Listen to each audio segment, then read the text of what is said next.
What treatment is appropriate for victims of parental alienation? When considering treatment, the level of severity must be identified, and it's also helpful to look at how the courts handle each level legally. There are 3 levels of parental alienation: mild, moderate, and severe.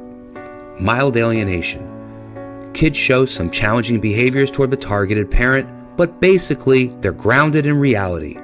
They might be upset, but they're primarily reacting realistically to the behaviors of both parents. These children may say they don't want to visit the targeted parent, but they're fine once they're with that parent.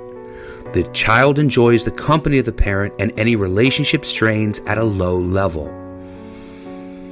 Moderate alienation. Kids say they don't want to see the rejected parent, but they do have parenting time with that parent. During the parenting time with the rejected parent, there may be challenging, cold, distant, and mistrustful.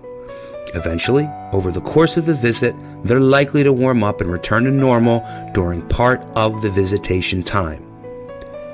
Severe alienation. The children either don't come at all, or they come but completely shut down emotionally and avoid any contact whatsoever during time with the rejected parent. They may comply with the order physically, so not to get in trouble with the judge, but not in spirit. How do courts handle parental alienation based upon the degree of severity of the symptoms of the children? For mild cases, courts generally don't change custody, nor should they. Oftentimes, the mild alienator stops trying to influence the child once litigation stops. For moderate parental alienation, it depends upon the degree of effort by the alienating parent, but generally the court considers counseling, co-parenting classes, or treatment to help deprogram the child from the negative effects of the alienation. For severe parental alienation, courts are more likely to consider a change in custody from the favored alienating parent to the targeted parent to reduce the toxic influence of the alienating parent. What treatment is appropriate for parental alienation generally?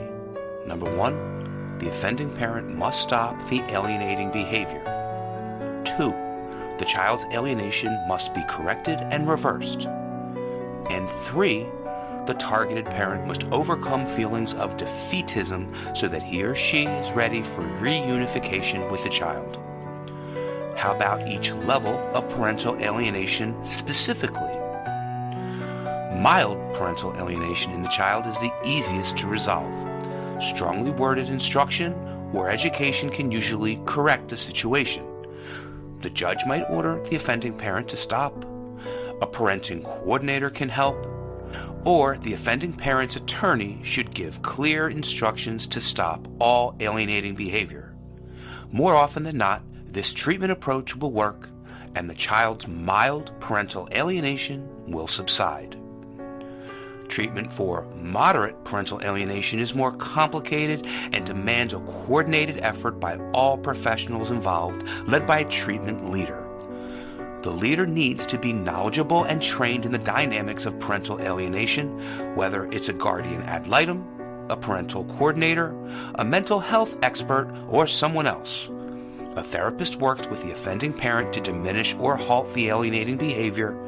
Another family therapist works with the child and the rejected parent to restore their damaged relationship, and both report their progress to the treatment team leader.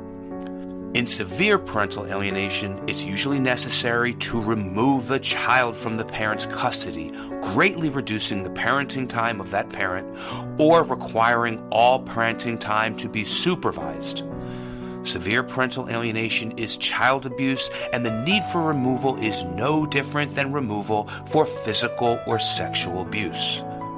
Parental alienation should be considered on par with these other forms of abuse. Like with moderate alienation, a team leader is needed, and the child and rejected parent can participate in an intensive 4-day reunification program. The best known are called Family Bridges and Turning Points for Families. Afterwards, family therapy will still be needed. Treatment is most successful when parental alienation in a child is diagnosed early so that it's still mild. A severe case is much more difficult to treat.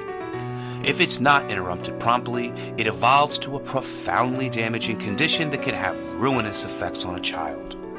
All mental health professionals should become familiar with the features of parental alienation so that they can identify it and arrange for appropriate treatment. Treatment professionals must have an advanced understanding of parental alienation dynamics because it's complicated and counterintuitive. Attorneys, guardians ad litem, judges, mediators, parental coordinators, mental health practitioners, and other professionals have a vital role to play, and each can have a positive impact on the parties involved. Approaching these cases with a sense of diligence and urgency can ensure that diagnosis and treatment can take place as quickly and efficiently as possible. Written by Dr. Alan Blotcky and produced by the Law Center. Click the link in the description portion of this video to learn more about them.